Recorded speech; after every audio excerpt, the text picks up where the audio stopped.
রাজা রানীরা পানিতে আসছে। আচ্ছা এই বাচ্চা পড়ে গেল। তোর মনিটাইজেশন হয় না কে? একটা ভিডিও তো 17 ভিউ হয়েছে দেখছি। ফল খেলে অনেক শক্তি হয়। কোয়েল পাখির ডিম কিনতে আইছ? কয়টা আনছ? 20 টাকা নিয়ে আইছো। আসসালামু আলাইকুম, আশা করি সবাই অনেক ভালো আছেন। অনেক দিন ধরে আমাদের কোয়েল পাখির আপডেট আপনাদেরকে দেওয়া হইতেছে না, বিশেষ করে আমাদের ওইদিকে সবজি প্রজেক্টের যে কাজ, অনেক দিন ধরে আসলে কোয়েল পাখির খামারে আমি ঢুকতেই পারতেছি না। আজকে আমাদের সবজি প্রজেক্টের ওইখানে কাজ একটু কম, সকাল থেকে বাড়িতে। আর এদিকে আমাদের এদিকে 3-4 দিন ধরে নেটওয়ার্কও নাই, আসি এক মহা ঝামেলার মধ্যে। আজকে সকাল সকাল একটা ছোট কাস্টমার আসলো কোয়েল পাখি ডিম নেওয়ার জন্য। আসলে এরকম কয়েকটা কাস্টমার আছে যারা আমার কাছ থেকে প্রতিদিনই প্রায় ডিম নিতে আসে। মাঝে মাঝে ওরা ডিম কিনতে আসে, আবার মাঝে মাঝে একেবারে কোনো কারণ ছাড়াই শুধু খামার দেখতে আসে। ওদের সাথে আরো কয়েকজন আছে, ওরা স্কুল ছুটি হইলে একবার করে আইসে আমার কোয়েল পাখিগুলো একবার করে দেখা যাবে। আজকে আমি বাড়িতে পালন করার জন্য 11টা চীনা হাঁসের বাচ্চা কিনে নিয়ে আসছিলাম। এদিকে আবার নেটওয়ার্ক নেই দেখে বন্ধু আমিনুল একেবারে খুঁজতে খুঁজতে বাড়িতে চলে আসছে। মূলত ও আসছে একটু পরামর্শ নেওয়ার জন্য আর কিছু কোয়েল পাখির ডিম নিবে। তোর মনিটাইজেশন হয় না কে? একটা ভিডিও তো 17 ভিউ হয়েছে দেখছি। এখন দেরি আছে, 1000 সাবস্ক্রাইবার লাগবে অনুমানিক। 1000 সাবস্ক্রাইব 800 কতজন হয়েছে না? তাহলে আর কত বেশি নাই তো, অল্প বাকি আছে। অল্প বাকি আছে। ওটা দেখছো অটোমেটিকলি হইতে হয়ে গেছে।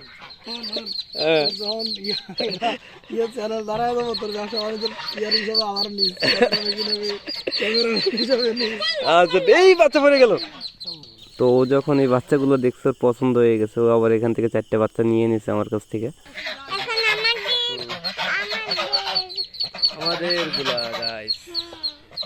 এগুলো 100 টাকা করে পিস, 3 দিনের বাচ্চা কিনছি আমরা। মাশাআল্লাহ বাচ্চাগুলো অনেক সুন্দর আছে। ওদেরকে বিদায় দিয়ে আমরা দুই বাপ বেটি গেলাম একটু মরিচের জমিটা দেখার জন্য। আমাদের বাড়ি থেকে একটু পাশে মামাদের ওইখানেই মূলত আমাদের এই মরিচের ক্ষেতটা।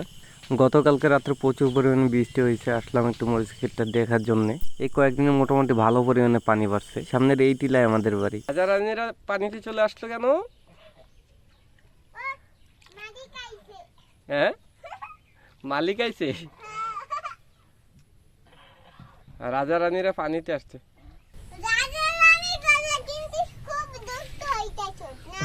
হ্যাঁ ওরা অনেক দুষ্ট হয়ে গেছে গা, ওরা পানিতে চলে আসছে দেখছো। গলা ধরো। জি আমার জামাটা, তোমার জামাটা আমার জামা না, এটা আমার প্যান্ট। খালি ভুলে যাইতেছে। শাকচুন্নি খিলখিলায়া হেসে পড়ে। এই আমাদের পেয়ারা গাছে তো অনেক পেয়ারা হইলো আম্মু, দেখছো? হ্যাঁ পাকে না, পাকে নাই, একটাও পাকে না। এই যে এটা পাকছে মনে হয়। এটা পাকছে, তাই তো একটু একটু পাকছে। সেটা তো খাবে তুমি? হ্যাঁ খাবো। আর একটু পানি হইলেই কিন্তু আমাদের এই পেয়ারা গাছটা ডুবে যেত, তাই না আম্মু? এই দিও না আব্বু। এই যে একটা পাকছে। জেসি নাকি? মোটামুটি ভালোই পাকছে দেখছো।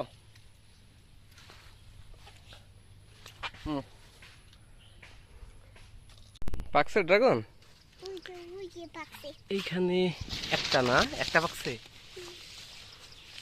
দেখুন বন্ধুরা, আমাদের ফল খেলে অনেক শক্তি হয়। ওরকম বেশি পাকে না, এগুলো কালকে খাওয়া যাবে দাদা আম্মু। বেশি পাকে না, কম পাকছে। কম পাকছে। ওটাও পাকবে। কোনটা? ওটা দাগন হলে পর পাকবে। হ্যাঁ এটা এখনো হয় না, এটা মাত্র গতকালকে ফুল ফুটছিল। হ্যালো বন্ধুরা, আমাদের গাছের ড্রাগন আমরা ছিঁড়ে নিলাম। এখন আমরা ঘরে যাব।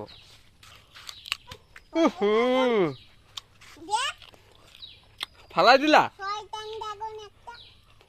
এখানে পচা গেছে, এখানে পচা গেছে। কোথায়? পচে নাই, ভিতরে ভালো, ভিতরে ভালো। এখন আমরা এটাকে কাটবো।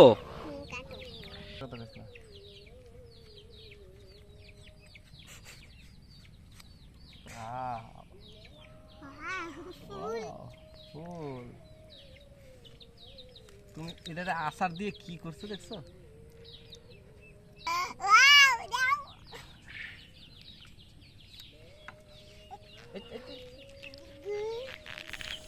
আপনারা এতক্ষণ যারা ধৈর্য ধরে ভিডিওটি দেখছেন সবাইকে অসংখ্য ধন্যবাদ। আপনি যদি চ্যানেলের নতুন দর্শক হন তাহলে চ্যানেলটাকে একটু সাবস্ক্রাইব করবেন।